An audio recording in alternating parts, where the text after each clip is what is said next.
But I'm John, I'm the Partnerships Manager at General Assembly, which means I reach out to incredible brands and speakers to help me deliver these community events. So if you're joining us for the first time and don't know much about General Assembly and who we are and what we do, we're a tech education company offering high-demand skills in tech, and this is through our full-time and part-time courses, classes and workshops, and then these free events as well, where our mission is to empower those to pursue a career they love and help them with their career transitions into skills such as UX design, data science, and then software engineering. So if you do have any more questions regarding General Assembly, feel free to reach out to our incredible frontline team. I've just posted their email in the chat there, so oznz@ga.co, and they'll be happy to answer any questions that you've got. If you do have questions during this session, please do pop them to that Q&A box down the bottom there, and then we should get to them if it's like 10 to 15 minutes towards the end. I feel like that's it from me. But lastly, before we get started, General Assembly Australia would like to acknowledge Aboriginal and Torres Strait Islander people as the first Australians and traditional custodians of the land, where we live, learn, and work, paying our respects to elders past, present, and emerging. Thank you so much. That's it from me. Andy, do you want to take it away? Oh, thank you very much, John. Very polished intro as always.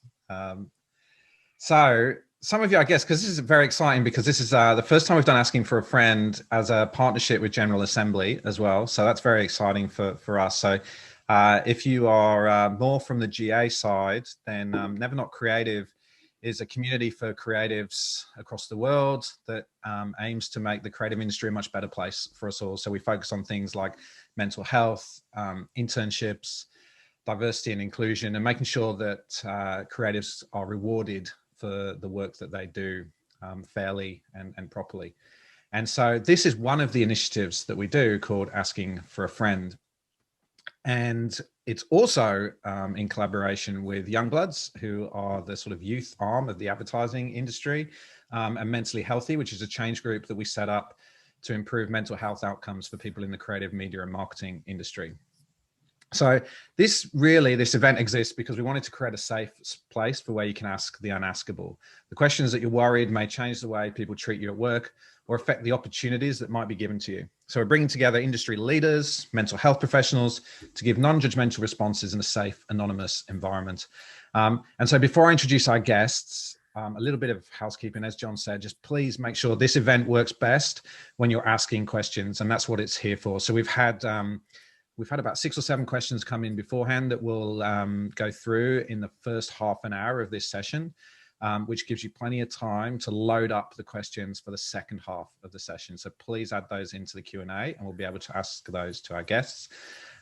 If you need more immediate help with anything, then I'm going to just post this link into the chat here, which is a bunch of helplines and organizations that can help you get more help. Obviously, there's only so much we can do here on an anonymous video chat, but please go and check that out, and you'll see places to get more help there. The caveat: everything that we do with Never Not Creative and Mentally Healthy is volunteer run and therefore essentially kind of unofficial. We're a bunch of people using community to come together and tackle the challenges that our industry is facing. So with that in mind, and also remembering that we're trying to keep this as anonymous as possible, we don't have the context for your questions. So everyone's situation is different. We'll do our best to give you advice from different perspectives in the industry, but also from mental health and psychological perspective. But this is your first step. And then obviously from here, you should definitely go and seek more help. So with the housekeeping out of the way, I'm delighted to welcome Tarra, who is from the managing director of Us2 Studios. She designs and builds digital experiences, has worked in-house in consulting in an agency. She teaches design strategy and entrepreneurship at UTS and with AFTRS, the Australian Film and Television School. And she's very much an advocate for her team members and is a mental health first aider herself. So welcome, Tarra. Thank you for having me. Thank you very much for coming. And Nonie Carr is a counseling psychologist.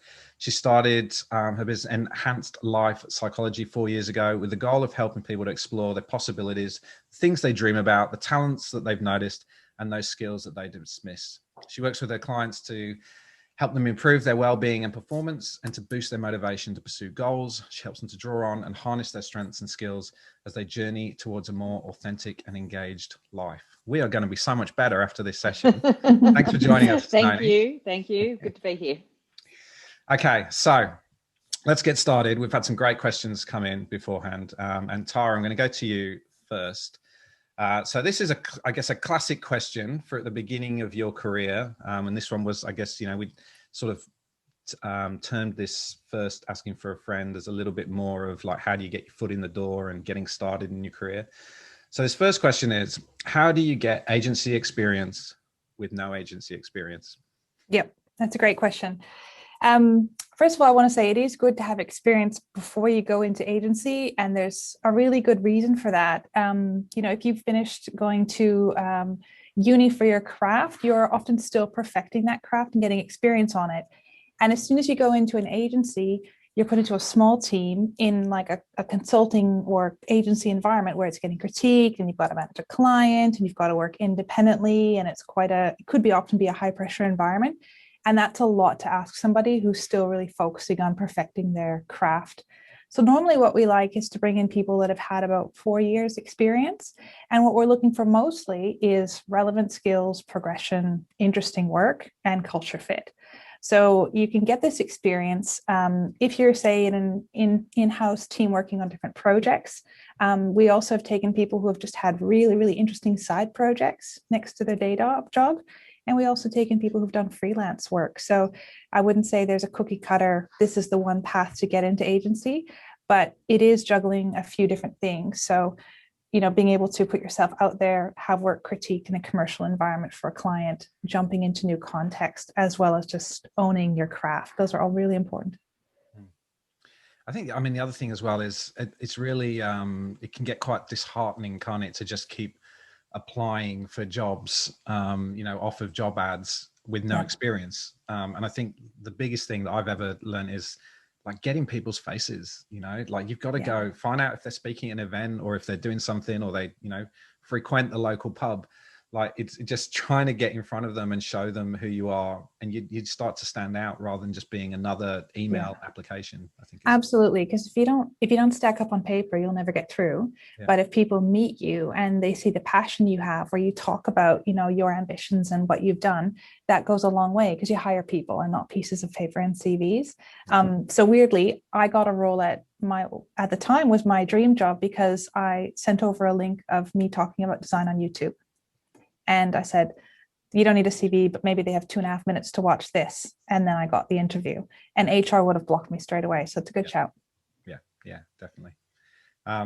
Nonie, anything you want to add around this kind of, no, I think it's just one of those things that it's really hard. For any career, if you don't have experience, it's really hard just getting your foot in the door.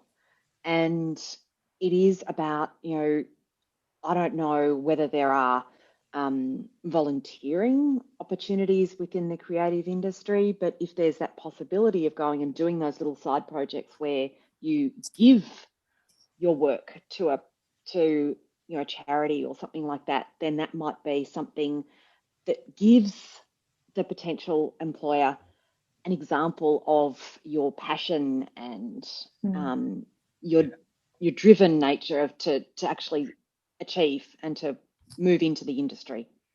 We will actually come back to that specific point later, because we do have a question around internships actually, and whether they're paid or not. So we'll come back to that one. So let's come over to you, Nonie. The next question is, we've all been told that it's mandatory to be back in the office from next month. This is causing me great stress and anxiety, as I feel like I've found my sweet spot working and being productive from home. How can I raise this with my manager? Yeah, it's a really difficult thing. And, the government has said, the state government in Victoria said, everyone has to be back in the office 100%. But I think there is that sweet spot where you do find that you can work really well within that home environment. I know I quite enjoyed working from home during those lockdowns, because it meant I could do bits and pieces between seeing clients. But I think when there's that anxiety about going back into the office, it's probably not just about the fact that you found a sweet spot. It's about just going back into that office environment where there are so many people. And this is not something we've done for over 12 months. Mm.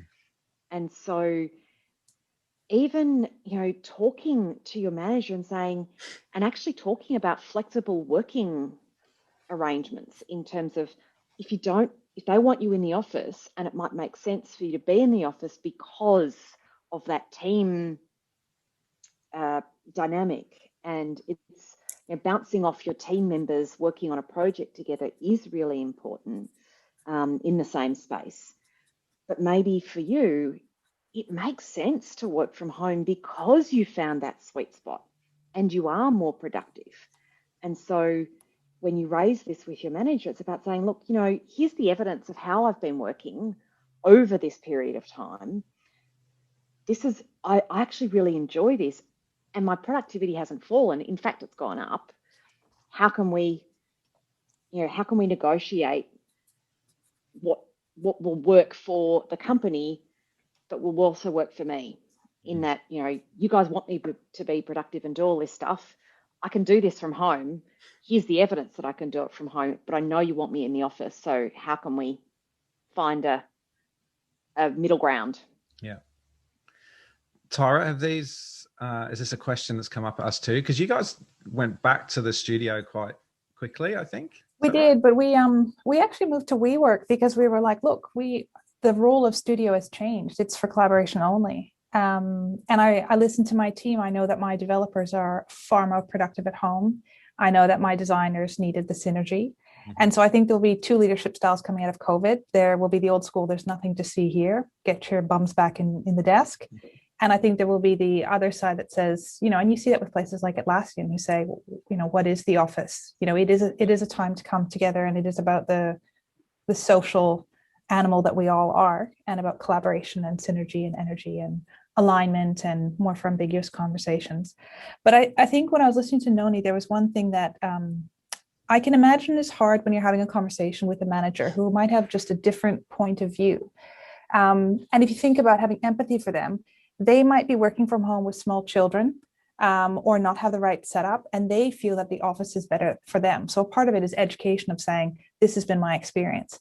But it is quite daunting sometimes to have that you versus me discussion, because if you're a more junior person, quite often you just lose out. They're like, this is happening.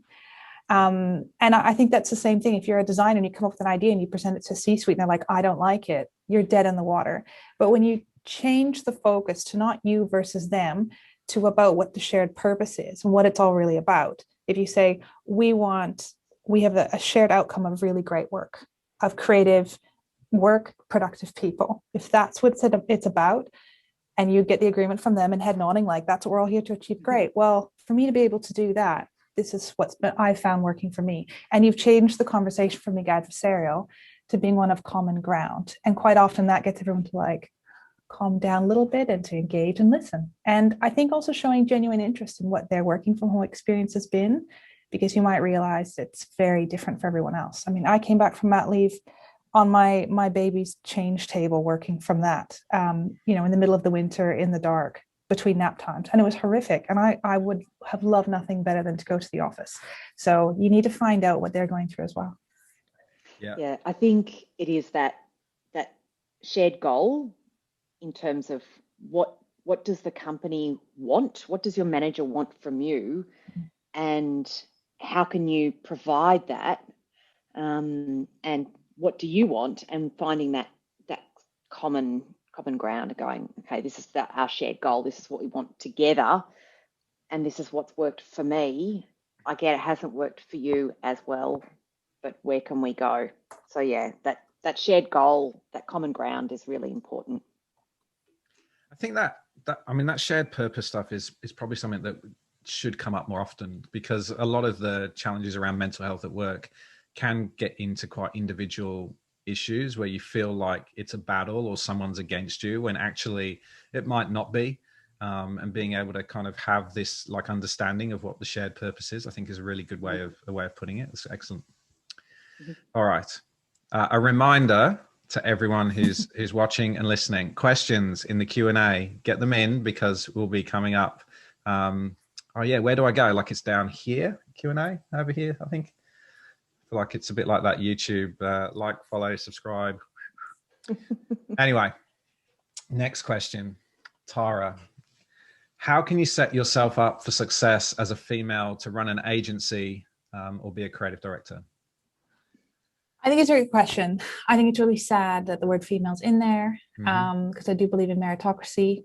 I also think I don't subscribe to it very much. I lived in the Netherlands for about 6 years and highly identified with the culture of equality. And I think it made me a bit fierce in saying I really don't have time for the whole having to prove yourself more than another.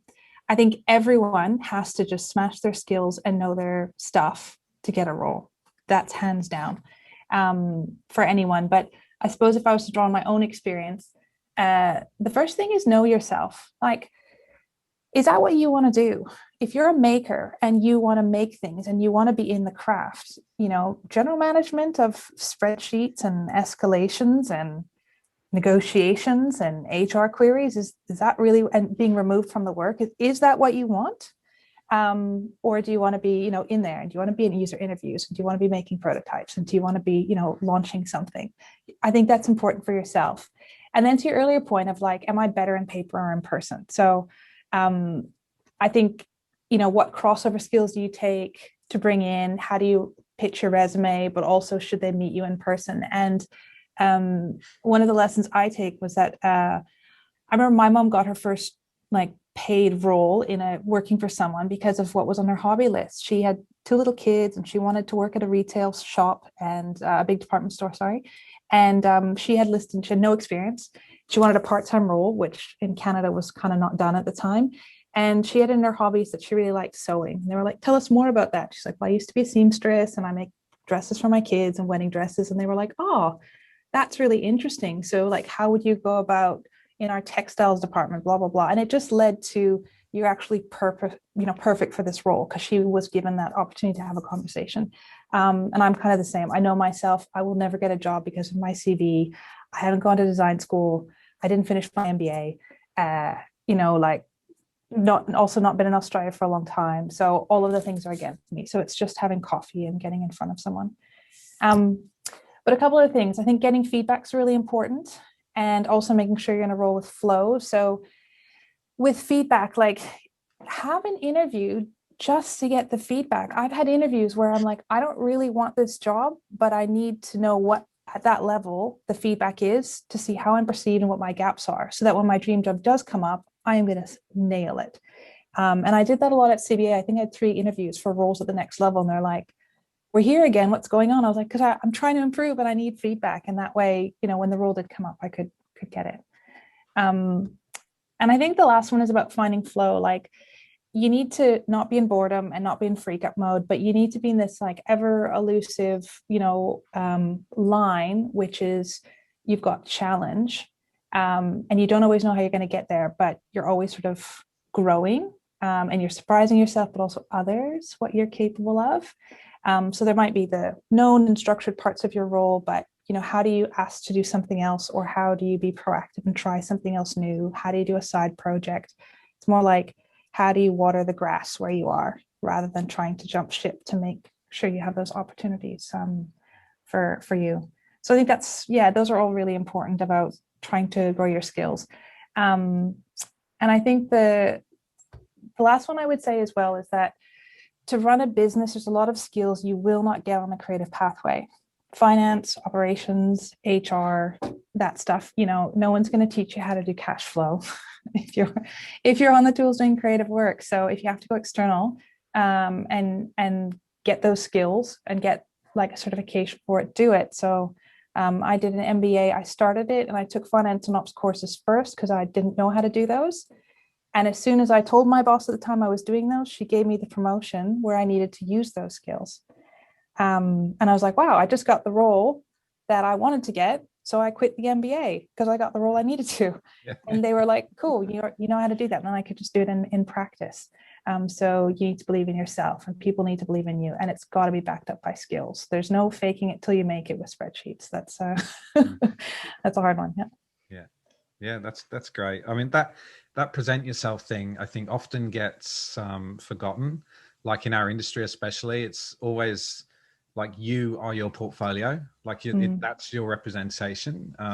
Even I was like telling you earlier, like I presented to investors in New York this morning. The second slide of my presentation was me. It was like, here's what we've done. Here's the kids. Here's my wife. Here's the history. Here's why I'm here. Here's what I believe in now. Here's mistakes that I've made. Here's what I'm looking, and that's very much about the kind of like what I want someone to see in terms of me, rather than just looking, being appraised as a spreadsheet or a PowerPoint slide or something like that. Yeah, but also I would say hiring managers, I know for myself, people can give me a portfolio and they could be just scraping work someone else did in their project team. So I think it's great if people bring a portfolio, but then I want to talk through, tell me about a time you had a creative challenge. Tell me about your role in those projects. Tell me about your approach. Tell me about when you had a really difficult interaction with a client. Those questions matter to me more than something being pixel perfect. So yeah. Have you ever noticed a specific, I guess, challenge because of being female and getting to that point? Yeah. Coming back to work after mat leave was horrible. Working for someone who clearly had something against females was horrible. Right. Being bullied by a male partner because I was a female leader was hard, for sure. But I would say that everyone's going to have their own challenges, and it's almost like, pick your poison. Everyone's going to have those challenges, and it will always be there, and it will always come. And it matters what you do with that. How do you respond, and what do you do with your energy? So when a male power figure said to me, Tarra, whatever I ask you, the answer is yes, I just went, okay. And I went and found a new role. And now I'm more senior than him. Yeah. And I'm happy. And it's fine. Like, there was no point wasting any effort in that role. I found a new job within 2 weeks. I was done. And it was the chance of a lifetime. But then I realized it's actually not. That's not somewhere I want to be. That's not what's going to earn me success. So you need to find the pockets in the market that are excited to have you and will amplify who you are. And on a lot of these topics of like, oh, they don't see it, or they don't get it, or they won't let me. I guess my question back to everyone is that somewhere you want to be? You've got a choice each and every day to make an impact. And if you can see you can't make that impact, you need to find a new place. Yeah. Does this come up in sessions with your clients, Nonie? Not so much about about looking for promotions and success in this sort of role, but definitely that idea of how do I find my purpose or where I want to go and that career direction. And I think what Tarra said about knowing yourself and the skills, and also finding that flow. And I often talk, when I think of flow, it's that that moment where you're doing something and you just forget about time. Yeah. And that flow, if that's where you're at work, if that happens, if you can fall into that flow at work, then that's a job, that's a career, that's a task that you really enjoy. And finding that flow, doing spreadsheets and finance stuff, if that floats your boat, then moving towards, working towards being a creative director or running an agency makes perfect sense. But I think it's absolutely finding, what is it that, really matches what's important to you in life. Because, that your boss, Tarra, who said was, whatever I say, you say yes. His purpose was, well, everyone's got to do what I say. And that's that was his value in life, and that doesn't really align with many people anymore. I mean, I think I'd be out of there too, Tara. But the idea of finding those values and that really align with how you want to be and how you want to interact with your colleagues and the world around you, that can really help you. Once you've got that, things do just kind of flow, and you do, and that getting that feedback is really incredibly important. And knowing that, okay, these people think I'm really good at this thing, I need to keep pushing at that, and there's my weakness, so I need to work on that to develop that into a strength as well. What are your thoughts about, I mean, I've experienced this myself, and I have to give this as guidance to other team members about having all your emotional eggs in one basket, that sometimes you just can't, for whatever constraints, get what you need out of your day job. And I mean, for that reason, I've gone off to do side projects for the love, because day job wasn't awesome at the time. And also we have a lot of people in the studio that do great freelance stuff because that floats their creative boat. And of course, having empathy for your leaders, they're always trying to find, the best possible greenhouse for you to be in. They're trying to protect you, fertilize you, protect you from the elements, give you what you need to do the best work of your life. But there are a lot of real constraints they're playing with to do that. And so, like, I teach at UTS because I'm like, it's for the love. People get really excited. It's something totally different. I've got people who do street art and murals for the city council, and like flow can happen in different places, I think. Absolutely. And I think that, if you love the work that you're doing, the job that you're doing, but it's not ticking all of the boxes, it is about going, okay, so how can I tick these boxes in some other, side project or somewhere else? I think that's a really valuable way of thinking about this, because not every single job is going to tick every single box that you have to tick. And so having, those things, knowing what your must-haves in a job might be. Maybe it's, for some people, it's, you want to have that creative expression possibility at work. Or maybe for some, it's, I want people who are of a similar age so I can actually have a social life. Yeah.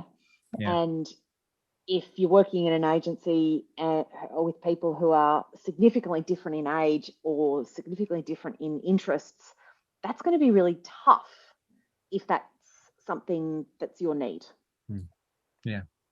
I'm just going to add a link to an initiative that we launched the day after International Women's Day to kind of address perhaps more the female part of that question, which is Never Not International Women's Day. So there's a ton of talks on that link by very inspirational female leaders across the world, with some supportive men as well, talking about the reasons why it should be Never Not International Women's Day. So go check that out as well. So let's come to you next, Nonie, with the next question. I'm a creative. I constantly look at my work as not being good enough. It stops me from sharing with people. I overwork everything that I touch, and I have times where my confidence is just shot. Do you have any tips for overcoming these periods of no confidence? I think, this is a classic, it fits within that, imposter syndrome.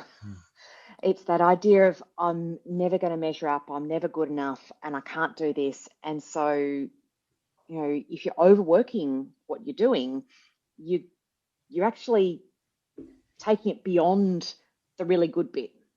But I think it's really helpful to take a step back and look for the evidence that you are good enough.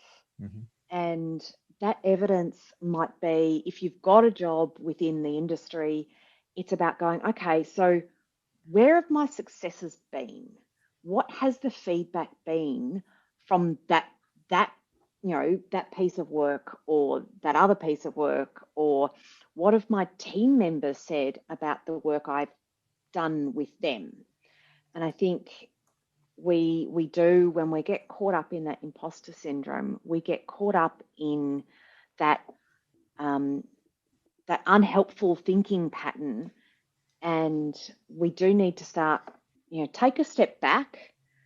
It is just put the work down, step away from the desk, your computer, your drawing board, whatever it is that you work on, and actually take a step back and go and have a look at previous projects and see if you can find the evidence that you've been good.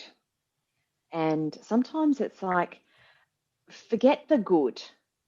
It's about, are you enough?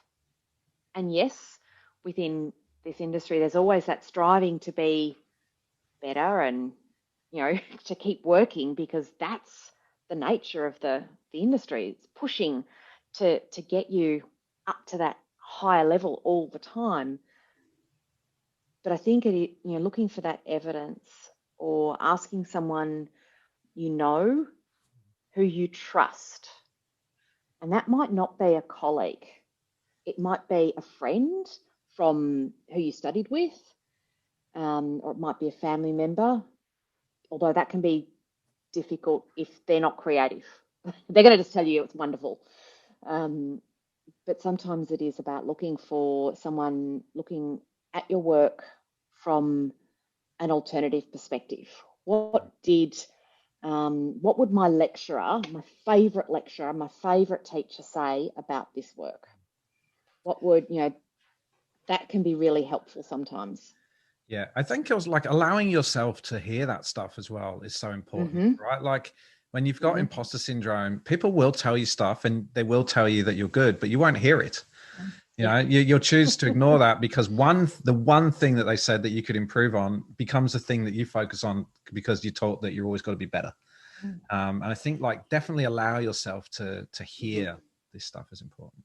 Yeah, it is that, noticing that, within that, bit of feedback, there's this much this is fantastic work, and there's this much. Yeah. But exactly. Can you just change this color here, or something really minor? And it is about that perspective. Yeah. I often talk about perspective, and you look at something from this direction, but you come around here and you look at it from the completely other direction, and it looks completely different. And that can be really helpful to remember. You're creative. You can look at 3D drawings and create them different from a different angle, maybe. And that's sometimes really helpful to be able to look at things. Everyone has a different view on different things. Yeah. So it can be helpful to think about, what would someone else say about it? What has someone else said about your work in the past? Yeah, great. We're getting questions coming in. So thank you for those people who are sending questions in, I'm going to quickly move on to our next one. We've got 2 more just to go through. So Tarra, how can you convince larger companies that a freelancer's work, or I guess kind of an individual's work, is just as good as a design studio's work? Yeah, I mean, if you're worried about if they see the skills as the same, I might sort of break it down to say, like, freelancers and agencies are brought in. They bring in skills and capacity and pace that aren't available in-house. That's the same. They both have to jump into new problem spaces with new team members, new content, new tools, and they have to like immediately deliver value. Those things are the same. And the other thing is they both do a lot of learning on the job, and they all work in multidisciplinary teams. So it's like, okay, these are quite similar. And by the way, quiet, don't tell anyone, but a lot of agencies use freelancers anyways on the teams because we can't have every specialist skill in-house all the time. So I would kind of like go back to them and go, well, why do you want to go with agency for freelance? If they're just as good, what are the reasons behind that? And my hypothesis would be that it's about risk profile, about buying security, someone they know about, they can go with, and that there's a bit of a guarantee. So if you as a freelancer get hit by a bus, there's no recourse and the project is at risk. Whereas if you go with an agency, you can go, it's not working, send me someone else. And you have that continuity. Or if they say we need 4 more people, they can pull a trigger and bring someone in. So yeah, I would sort of, turn it back on them. And I guess my observations is that clients treat agencies a bit better than freelancers. Freelancers are often treated like a gun for hire, and there's a bit of that vendor mentality. So if you sense that that's the case, question, do you want to work for them anyways? Yeah, it's good. I think the other thing, almost relating back to your point around the security, like there are those agencies, aren't there, where it's like no one ever got fired for hiring this agency, it's safety. And I think there is also sometimes as a freelancer, you can potentially try and bite off more than you can chew. Yeah. Like you can say, hey, I can do that whole project, but actually being able to keep that down and go to start with, being able to go, hey, I could do this bit for you, and then maybe we can take it from there. I think it's a good way, because you essentially you've got to do a little bit more to build the trust in the relationship. Yeah, and I mean, kind of going behind the scenes, there's often, to get a piece of work, there's a long lead time for that, and a relationship has to be built. Quite often, a lot of work, we already have to be on a panel. You would have to apply to be on a panel in all these organizations and share your credentials and your rate cards and negotiate before they even tell you there's work. Yeah. And then they tell you there's work, and then you go through all the negotiation again, and they've already made as an organization decision, we're going to go with us too, or we're going to go with whatever. So then you're coming in as the freelancer, and it's a bit of a wild card element unless they know and trust you. Business relationships are the same as personal relationships. It's built on trust and credibility. If you've got that, go for it. And if you don't have that, buyer beware. Yeah. Okay, so the last question of the ones that came in beforehand, which I'm actually going to do the first bit on, is, well, I get that it's for the good of the community to say no to an unpaid internship. I'm worried I'm missing out on getting myself ahead in my career. What do I do? So I'm going to kick this one off, because actually this has been a lot of work that we've been doing with Never Not Creative over the past year or so. And we've done a lot of work trying to understand just what the issues are around that, and why even people think it's okay to do unpaid work. Over the years, we've become very used to it as an industry to go, do anything you can to get a foot in the door, do free work, do anything to show off your skills. But actually it has a big effect on the industry as well. It means that actually only the people who can afford to do unpaid internships make it into our industry. And for an industry that is so reliant on kind of diversity for creativity, we kind of then, we very much limit the talent pool that can get access to it. So I guess with that said, you can only do what's right for you. It does make sense to get your foot in the door. But also there's other ways to do this. So I think, we've looked at things like, go and ask the agency if you can shadow them for a couple of days. It's great. One, you get to go in, see how things work. But two, that's your opportunity. You're in their face. You'd be able to get into the discussion of like, here's what I'm good at. Here's what I'd like to be able to do more of. Instantly, you're above anybody else who's applying for a position. And look, ask for mentorship would be another one. Work on a side project like we talked about earlier, but then ask if there's somebody in the agency that could mentor you on that side project, perhaps. Again, another way of getting your skills in front of them. But I guess I would say if the ethics of the agency means that they don't pay their interns, like many of the other things actually we talked about today, you may think twice about whether that's the right place for you. And so we've developed minimum standards for internships, and I'll put a link to that. We've had companies sign them, us too, being one of them. And so I'll just add that into the chat. But it's not just about payment. It's also about like, are they well set up? Are they well structured? Or do you find that, you're an intern and suddenly someone in the business goes, oh, the intern's here. And everyone goes, oh, here's my coffee order. Has anyone got anything for them to do? That's not a good experience either. Anything else you want to add there, Tarra? Yeah, I mean, I would emphasize the point where, people are just, I wouldn't take it personally. They're just really not well set up to do this. I mean, it's very different if you've worked in Europe. That is a very big glass. Just water.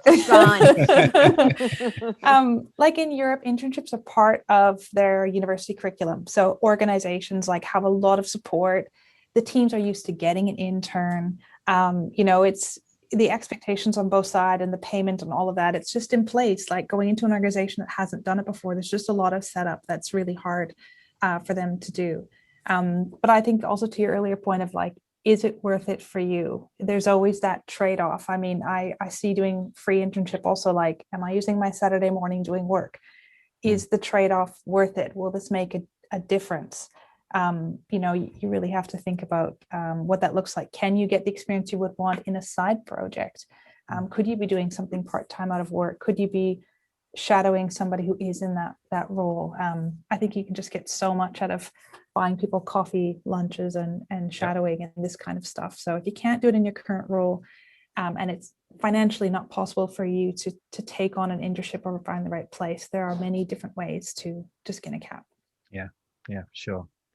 Nonie, I'm going to come to you with a question about anxiety that's come in. So, tips for managing physical anxiety. I'm good at working quickly and under pressure, but it comes at the cost of stomach aches, chest pains, and other random symptoms that take hours to go away, even after I've met the deadline.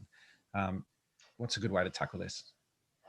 So I think, I would be just making sure, seeing your GP, just making sure that there's nothing actually physical going on as well. When we have these symptoms, it is one of those things that we just need to rule out. But the other thing is so anxiety is a survival mechanism. It's there to protect us. So when we notice threat, so this is, going way back to the primitive times, when we notice threat, our body and brain did a whole lot of things to enable us to run away or fight or freeze, hide from the threat. And so this means that we have adrenaline going through our body that can make us feel shaky. Our breathing rate increases, our heart rate increases to pump that extra oxygen around. Our digestive system shuts down and we got to go to the toilet sometimes. We might feel quite shaky, we might feel hot and flushed, and our muscles all tense up because we're getting ready to fight or run away. So when there's prolonged stress, prolonged perceived threat, so it's not a physical threat, it's oh my God, I'm not going to meet this deadline, which it means I'm going to fail. That's a threat. So our body does this. So the best way to manage this is to go right back to one of the first things that changes physically is our breathing. And so learning to manage your breath by slow breathing is incredibly helpful. And I often use mindfulness and mindful breathing with my clients. There's an app which is free. I will put the name of it in the chat. It's called the Breathing app. I can't remember the website, but there is a website for it, but there's an app. I've got it on my phone, Apple. So it just has a breathing bubble that the breathing bubble expands as you breathe in and contracts as you breathe out. Thanks, Andy. And so this is a really simple app. It is free. Well, it was free when I downloaded it.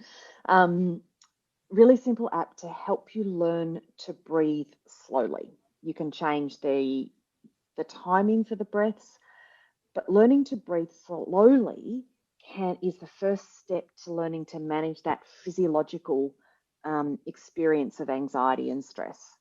So there's a whole lot more to it, but I think that's the first port of call. I think if this is something that is presenting a problem repeatedly for you, and so anxiety is a problem, then it might be worth seeing a GP for a mental health care plan, to go and get a referral to see a psychologist to get some more direct, personalized assistance around managing your anxiety.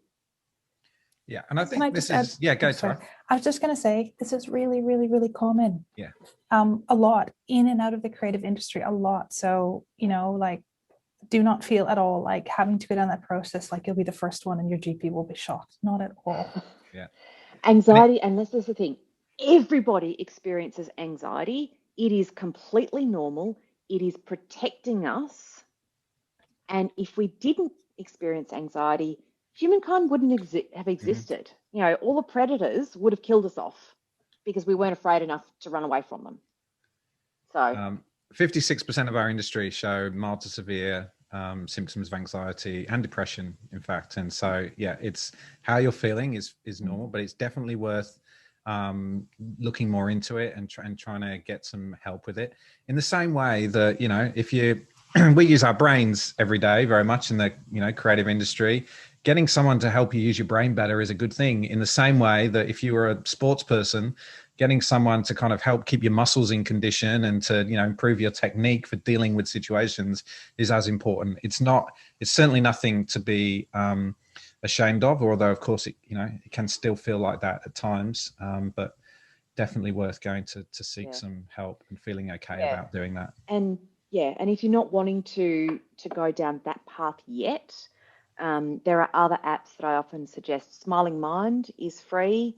Calm and Headspace are also, they have a subscription, so they do cost, but they're also quite good about helping you learn mindfulness, which can help you manage some of that anxiety. It's not a cure, but it's a strategy that can be helpful.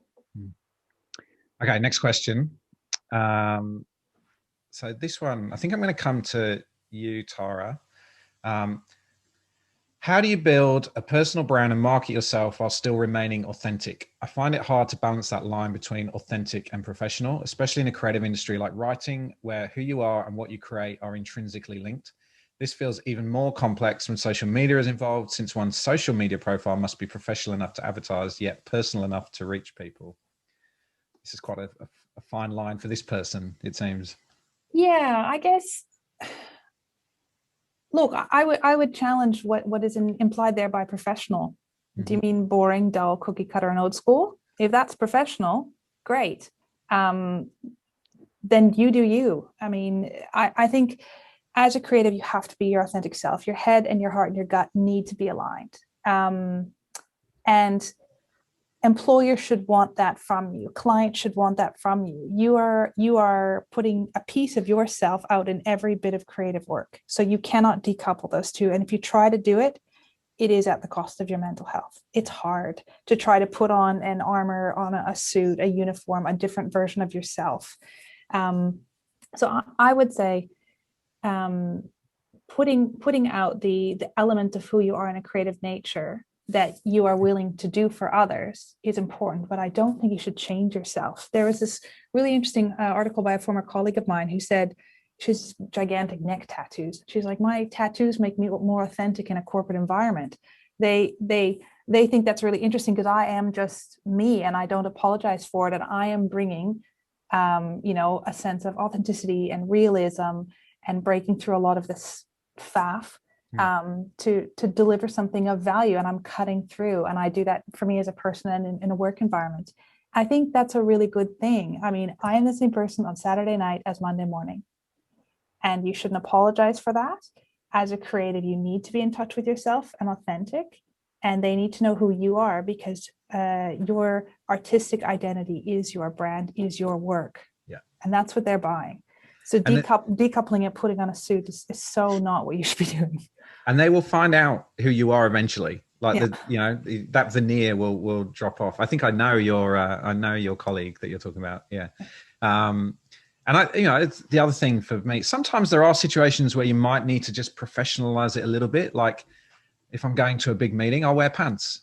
But I don't go much further than that. And I think you do have to stay really true to yourself. So, and we've moved out of that era, I think, of like, oh, you've got to have your tie on for work and your, shorts on for home. Yeah. We don't live in that world anymore most of the time.